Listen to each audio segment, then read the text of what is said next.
Well, welcome back to another episode of Street Level with Chris Chermak. Today we have the pleasure of talking with Carrie Lewis DelRosso. Carrie's running for lieutenant governor here in the state of Pennsylvania. She is a state rep out near Allegheny County, near Pittsburgh. Originally, she's from here in West Side in Scranton. Went out to the University of Pittsburgh and liked it so much she stayed there. So let's hear what Carrie has to say.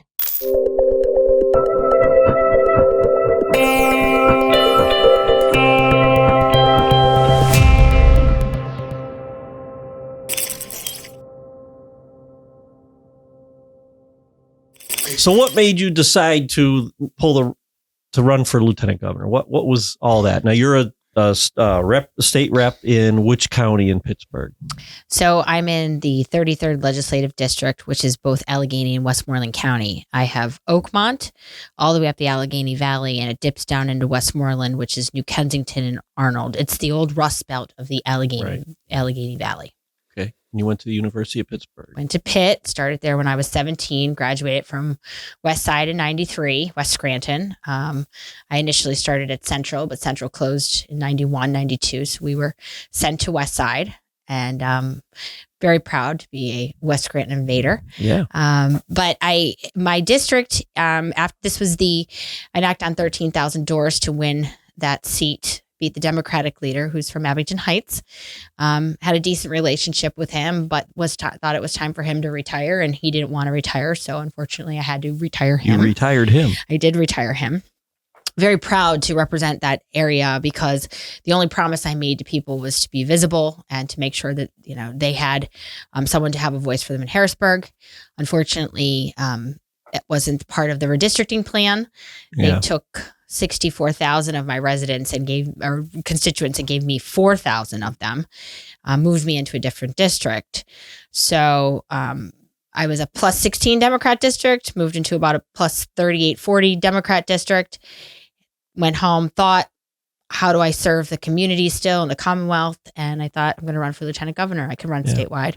So here I am, running statewide. Well, that's a big job. That's a huge job. So what the redistricting, so Mark Nordenberg, he was part of University of Pittsburgh. Yes. So how'd that go over for you? Well, it's unfortunate because I am a Pitt girl, and I do love Pittsburgh. I love the Southwest. I don't want to try to personally say that I'm mad about it, but quite honestly, after being at Mass on Christmas Eve and thinking to myself, I'm going to run for lieutenant governor. I think everything happens for a reason, and I'm doing everything for the right reasons. The more I see of the Commonwealth, the more I think it needs someone with strong leadership potential, and I think that's me. Okay. Fighter from West Side. Yep. Well, that's what we need. Trust me. That's what we need. How about name ID, stuff like that? How you making out throughout the state?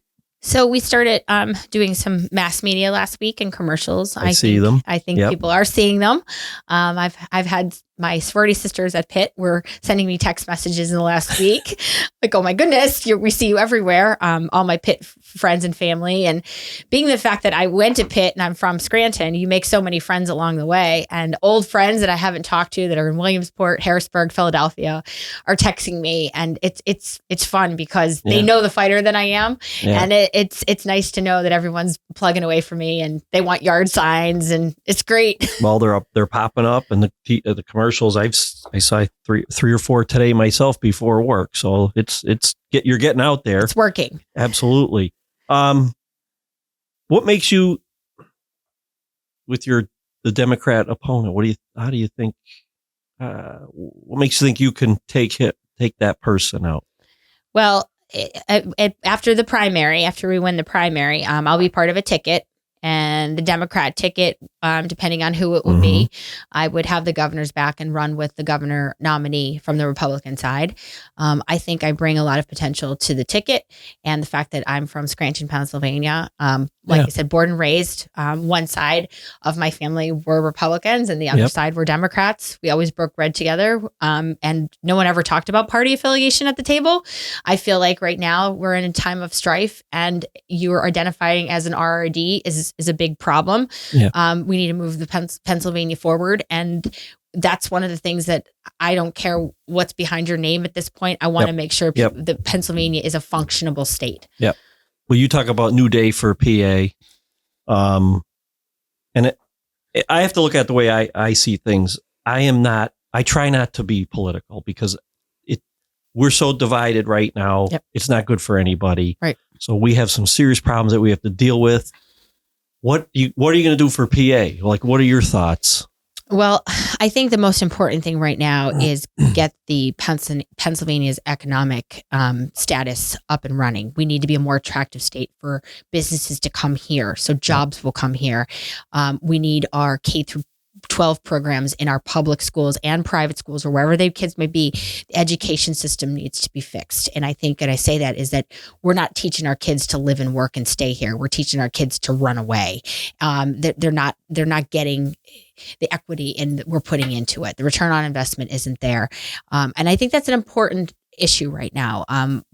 People that are sticking on these social issues in public schools right now or whatever, it's causing a major divide. Yeah. And that's why people are pushing school choice right now.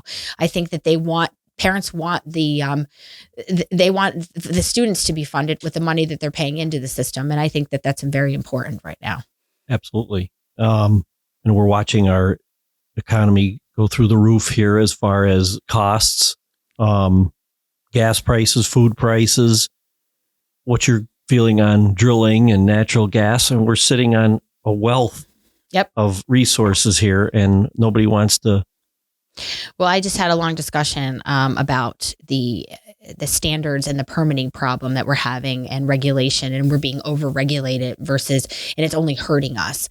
I think that we are sitting on top of wherever you may be, whether you be in the Northeast or the Southwest. We're sitting on natural gas. I just had a coal-fired power plant shut down in my district, and the business is moving to Ohio and West Virginia, where they can get the permitting and they can set these places up and put them online within 6 to 12 months, which is a major issue. We have a cracker plant out in Beaver County, and there's a cracker coming up here to the Northeast. We are a state where we should be having these productive plants, which not only do they produce jobs to actually build them, but then they produce jobs that people stay and live and work here. And it's a living wage, and we're producing the working poor right now. Everyone is having trouble, paying for gas, having trouble paying for food, and then healthcare. So I can go on and on about this forever. Well, yeah, there's just there's too many issues to even think about. But the problem that I have, so in northeastern Pennsylvania, as far as trucking goes, because I have good friends in the trucking business, and basically what he was saying is we're within 8 hours in a truck in a drive. 8 hours drive to a third of the population of the country. Yep. So we're like in a key spot. We have all the interstates right here. So this area has a lot going for it too. The whole entire state. But now we're dealing with not only fuel prices, we're dealing with, and it affects us here, the wall or the border. Mm-hmm. And not having a secure border and the wall that stopped production being built. And we have these ghost flights coming in and traveling throughout the country. I mean, this stuff is bad stuff. What do you think about how do you stop this stuff? So I was sitting with Congressman G.T. Thompson at breakfast on Saturday morning, and I told him that we need to create a system that is conducive to Pennsylvania in terms of making sure that we have a system in place. So immigration has been here forever. So let's get people, here correctly rather than, Trump was trying very hard to secure a system. And unfortunately, with the administrative changeover, it has really, really messed things up. And now that all the crisis that's happening in Ukraine, it's going to continue to happen. So we need a system in place. And of course, this isn't a state legislature issue or a state issue, but it's more of working with the federal government, especially because Pennsylvania has the resources in terms of jobs, agriculture. We Yep. have, and we are one of the best states for it. So, and I'm sure, the farming communities would welcome more workers because it's only going to make things better for us as a state. So I think that here's what I see. A bad situation can turn good if we have the right people in place to help with the system. And that would be my role as lieutenant governor, is being able to help at the top of the ticket and get those people in place. We should be putting people in the jobs at the top that can run the state correctly. Yeah. Well, and we talk about a red wave. We're hoping for a red wave. Yes. But when I'm out speaking, and even yesterday I was at a little event, and that's what I try to get through to people. The red wave isn't going to happen if we don't get out, vote, get our friends, our families, our neighbors, everybody. Everybody has to vote. Yep. And we're in a fight with these mail-in ballots and drop boxes, especially here in Lackawanna County, because I sit on the election board. It's just another way to cheat. And for the person that's legitimately doing a mail-in ballot, it's not a big deal, but it opens up a lot of doors for misuse of mail-ins. So that's a big issue. Where do you stand on these mail-in ballots, drop boxes? Well, absentee ballots have been here forever. They've been here. And it's just another word saying mail-in vote. You're mailing your vote in. We need to secure that system. So we have ballot security, but we also have voter confidence that they feel like their vote counts. I mean, I'm getting text messages from people, thank goodness, that they're saying, they're going to be in Florida, so they're voting for me. Right. But at the same time, we've lost that system, and the pandemic opened it up. I think, Act 77, if was interpreted properly and done correctly, straight ticket voting was a good thing that came out of it. But the bad thing that came out of it is, with the pandemic, it let people register to vote and do things and try to get a ballot the day before election day, right, which is scary to someone like me who knocked on 13,000 doors and recognized, that I worked so hard. Yep. I didn't know I won my election until 6 days after. So I think we need to be very, very, the system needs to be, when you apply, you need to make sure that it's date stamped, prior to election day. There's a lot of things that I would change about it, but voter ID for sure. Absolutely. If you need an ID for COVID vaccine, you need an ID to vote. So I've talked to the state committee members about this, Chairman Grove as well. I've had multiple conversations with them about what we need to do. The election laws here are old. Mm-hmm. We need to be more like Florida. Florida does early voting, and they do it pretty securely.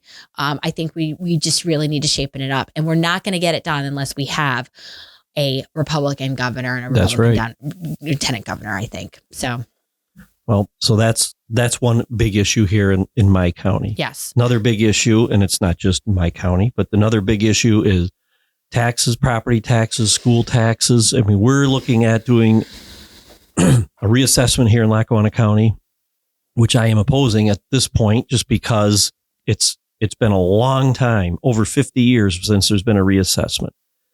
And my counterparts want to get this done, and they want to ram it through. And my concern is, we have elderly on fixed incomes. Yep. And so what's the plan? What's our plan to for those folks that, when their taxes go up, because they will, when their taxes go up, what are we going to do to help them? Secondly is, what's the plan moving forward? Are we going to wait another 50 years, or are we going to put a plan in place? Well, I can't get an answer for that. So I can't vote for a reassessment. I'm not going to vote for a reassessment. But the problem I think that we're facing in Pennsylvania is school taxes. We're funding the schools on the backs of the property owners, which worked years ago. It doesn't work anymore. The schools are multi-billion-dollar facilities with staffing, and it's skyrocketed. What can we do? Well, it's interesting because I also went to North Scranton Junior High School, and I was in 7th grade when they said that the school was caving in due to mine subsidence, and it never caved in. Education did. And I'm it frustrated the heck out of me, because every time I run by that building, I think to myself, this was a beautiful school. What did we do wrong? I really don't believe that our funding is appropriated correctly. We do not have a revenue problem in this state. We have a spending problem. And Absolutely. Where are we spending it? We legalized gambling under Rendell, and it was supposed to lower property taxes. And when the Scranton teachers, God love them, were in front of the Capitol about last year, the Scranton teachers there's a lot of my friends that are Scranton teachers, and they're getting burnt out. Everyone's complaining they're $30 million in debt. Well, they were $30 million in debt then. So what are we doing differently? How are we not doing it correctly? Mr. Festa, the young Mr. Festa, was in front of the Capitol, and his father was my American government teacher at Central and at West. And we talked about there being no free lunches. Well, everyone gets a free lunch today. And my thought is what are we doing wrong here? There are unfunded mandates. We need to look at it. We need to be funding the students. This goes back to the initial conversation I was having with you about school choice. I mean, I don't think choice would be a bad thing, especially if parents are feeling empowered. I would not want the system to crumble. I would not want public education to crumble. That's the problem with the partisan Republican versus Democrat. The Republicans want to shut down public education. No, we just want our kids to get smarter. So I think we're at a very, very crucial time right now in government where people are looking at it and saying, wait a minute here, this is the biggest knot. And why are property taxes going up? Senior citizens are being taxed out of their house. And it's not just in Scranton, it's all over. It's all over Allegheny County too, in the district that I'm in too as well. So I think, again, crucial time to be looking at it. And we need to be looking at it as a whole. So people are not leaving. Yeah. Well, good luck with that. I don't know. I've had a lot of experience with education, and I think and I've told people this is what fires me up is every time I come back to Scranton and I run by North, I get so mad. I get so mad. We were told, again, and then 2 years later, then we shut down our school again. Yeah. So, and I still have groups of friends that we talk about it and joke about it. And they are actually, some of them are Scranton teachers now. So I would never want to put them out of a job. Well, of course. Right? Yeah. I mean, I would never do that to teachers, but I really think that the apparatus is just not running correctly. Well, we're going to work on that. Maybe regionalization of school districts, things like that. It's all going to help. It wouldn't be a bad idea. We have 500 school districts right now in the state. We have lost kids. The average cost per pupil is the highest probably in the country, one of the highest. And that means that we're not doing our job as a government to look at that. Well, we got a lot to work on. Can I ask a question? Sure. Sorry, I'm over here. I'm not supposed to be on the show, but... Yes, you are. You're all good. So I started off the pandemic as a bleeding heart liberal, and I have subsequently changed my team. And I did it quick in like a month. So I started to look at like stuff like this. Why is it that it seems like you throw all this money at an issue such as public education and it ends up costing more and there's no progress. There's no data that says, hey, it's getting better. To me, if that was happening, everybody would take a pause and say, we really need to look at what's going on because at the end of the day, these children are suffering. Well, and this is kind of my take on it since my kids are 14, 12, and 11. We are teaching kids to take a test and then they're taking that test. And that's what a lot of the funding, it's called an SPP score. That's what people are funding it on. But our needs are changing. Our needs change. Ever-changing environments happen. And right now, especially with the pandemic and workforce development, we forgot to teach our kids how to actually work with their hands. Okay. Kids know how to pick up a phone now and Google something. They don't know how to go out and rake leaves. So that's what I say. It's a moment that we have to take a step back and look at that.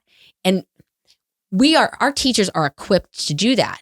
But if they don't follow X, Y, and Z, then they're not going to get credit for teaching those kids because that's what they're being tested on. So that's why I feel bad for the teachers sometimes, because I'm like, my gosh, like we've become a society of like a written book versus, what happened when. Well, it seems like we're grading the teachers or we're not grading the students. Like the teachers, do you know what I mean? Well, here's is that the like thing a jerk too. way of looking at it? You're never going to be able to control what goes on in the homes in terms of enrichment. I enrich my kids at home. Do I, I'm in charge of the after school caucus. Myself and Representative Jake Wheatley from Allegheny County were in charge of the after school caucus. I have reached out to PDE multiple times, Pennsylvania Department of Education. They won't call me back about sitting down.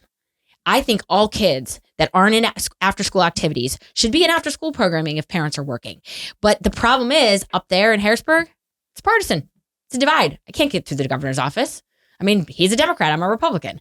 So like we have got to just let some of that go, I think, and we will be in a better place. I think that again, we make laws and we only hurt ourselves. One law is going to hurt, maybe help one person and help one person and then hurt 10 other. Because if we over legislate on something and public education has to follow a certain rule, then they have to follow that rule so they get funded. So you see what I'm saying? It's like a vicious. It's like a snake. It's like a snake eating its tail all the time. It's unfortunate because it affects the way our kids learn. And I don't know how teachers are doing it today because I think, and I saw one the other day from my school district and she's like, you just keep fighting because they want someone like me to fight for them. I think they see it. And look, there's where you get the organizations on the top that might lobby for something that they don't want. And then your rank and file members don't see it. So it happens. Sorry to interrupt, Chris. You're fine. It's all good. So I worked for public schools. I worked for Riverview School District and I worked for Penn Hill School District. And Penn Hill School District is pretty comparable to Scranton. Mm-hmm. They, I think, are $170 million in debt. And then we just went through 2 years of a pandemic. I mean, I have a daughter that's a senior this year and she's lost 2 years. You know, that's a struggle. It's hurt a lot of kids. So it's tough. But all right.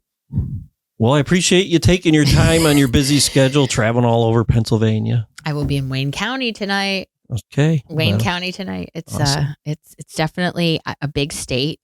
I have an event scheduled or 2 or 3 events scheduled every day for the next 14 days. Yep.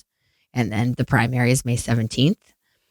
And when I win that, then it'll still be busy, but it won't be a condensed busy, I think. Then you got, yep. And then I have travel baseball too and other things. Yeah. Life goes on. I know. Exactly. Well, you still have to get to Little League games. Yep. Well, I wish you all the best. Good luck. Be safe out there and look forward to talking to you again. Thank you. Well, that was a great conversation with Carrie. I wish her all the best. She's got a lot of work to do, traveling all throughout the state of Pennsylvania. It's a lot of work. But I think being from West Side, she's tough. She can do it. So remember to share this video, like it, tell your friends, tell your neighbors, spread the word for Carrie. If you have any interest in getting someone on the show, please reach out. Let us know. We're always happy to have anybody on that would like to come on. So we'll look forward to seeing you on our next episode.